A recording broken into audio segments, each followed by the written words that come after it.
వంగిన వీపు ఉన్న ఒక వ్యక్తి కొండ శిఖరం మీద ఒక మొక్కను నాటాడు. ఆ మొక్కని ఎంతో జాగ్రత్తగా చూసుకోవడానికి అతను ప్రతిరోజు కొండపైకి నీళ్లు తీసుకువచ్చేవాడు. నేల తడిగా ఉండటం వల్ల దారి చాలా అధ్వానంగా ఉండేది. కానీ అతను మాత్రం పట్టు వదలలేదు. ఎంతో కష్టపడి మొక్కకు నీళ్లు పోయడంతో అది చూస్తుండగానే ఒక అందమైన చెట్టుగా పెరిగింది. ఆ చెట్టు అందానికి ఆకర్షితమై ఎన్నో తేనెటీగలు దానిపైకి రాసాగాయి.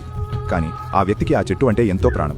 అందుకే ఆ తేనెటీగలను తరిమి కొట్టడానికి ఒక గుహ నుండి పొగను తీసుకువచ్చి ఉపయోగించాడు. ఆ పొగ ధాటికి తేనెటీగలన్నీ చెట్టును వదిలి వెళ్ళిపోయాయి. చెట్టుపై ఉన్న మక్కువతో అతను రాత్రింబవళ్లు దానిని కాపాడుతూ శిఖరంపైకి మరిన్ని నీళ్లు తీసుకువచ్చి పోసేవాడు. అయితే ఆ చెట్టు పండ్లను పక్షులు తినడం అతనికి ఏమాత్రం ఇష్టం లేదు. అందుకే అతను చెట్టు చుట్టూ దిష్టిబొమ్మలను నిలబెట్టాడు. వాటిని చూసి పక్షులు కూడా భయపడి వెళ్ళిపోయాయి. కానీ అతని సంతోషం ఎంతో కాలం నిలవలేదు. ఒకరోజు కొందరు పిల్లలు వచ్చి ఆ చెట్టు పండ్లను కోసుకుని తింటుండగా ఆ వ్యక్తికి విపరీతమైన కోపం వచ్చింది. రాళ్లతో కొట్టి ఆ పిల్లలను అక్కడి నుండి తరిమేశాడు. అప్పుడు అతనికి ఒక ఆలోచన వచ్చింది. ఆ రాళ్లతోనే చెట్టు చుట్టూ ఎవరూ రాకుండా ఒక పొడవైన ఎత్తైన గోడను నిర్మించాడు. ఆ పని పూర్తి చేసేసరికి అతను బాగా అలసిపోయాడు. కానీ తన చెట్టు పండ్లను ఇక ఎవరూ దొంగిలించలేరని మనసులో ఎంతో సంతోషించాడు. అకస్మాత్తుగా అతనికి బయట నుండి ఒక శబ్దం వినిపించింది. అతను గోడలో ఉన్న రాయిని తీసి బయటకు చూడగా ఒక అందమైన అమ్మాయి ఆ గోడ చుట్టూ తిరుగుతూ కనిపించింది.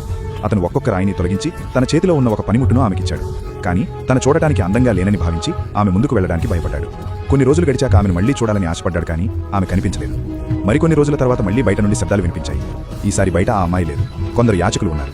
వారెవరికీ కళ్ళు కనిపించవు. ఒకరిపై ఒకరు ఆధారపడుతూ తిరుగుతున్నారు. వారిని చూడగానే ఆ వ్యక్తికి జాలి వేసింది. వెంటనే తను కట్టిన గోడను కూల్చేసి వారందరికీ ఆ చెట్టు పండ్లను తినడానికి ఇచ్చాడు. అప్పుడే అతనికి దూరంగా ఒక కొండపై చిక్కుకుపోయిన ఒక మేకపిల్ల కనిపించింది. దానిపై దయ కలిగి మెల్లగా కొండ ఎక్కి ఆ మేకపిల్లను రక్షించి కిందకు తీసుకొచ్చాడు. ఇప్పుడు గోడ లేకపోవడంతో అందరూ మళ్లీ చెట్టు దగ్గరకు వచ్చి సంతోషంగా పండ్లు తినసాగారు. ఆ వ్యక్తి మాత్రం తన వేణువును ఊదుకుంటూ ఆ అందమైన అమ్మాయి గురించి ఆలోచిస్తున్నాడు. వర్షం తగ్గాక ఆకాశంలో ఇంద్రధనస్సు వచ్చింది. దానితో పాటు ఆ మాయాసుందరి కూడా ప్రత్యక్షమైంది. ఆమె ఆ వ్యక్తిని తనతో పాటు రమ్మని పిలిచింది. ఆమె కొండపై నుండి ఆకాశంలోకి ఎగిరిపోయింది. అతడిని కూడా దూకమని సైగ చేసింది. ఆమె ఆలోచనల్లో మునిగిపోయిన ఆ వ్యక్తి ఏమాత్రం ఆలోచించకుండా ఆ ఎత్తైన కొండపై నుండి దూకేశాడు.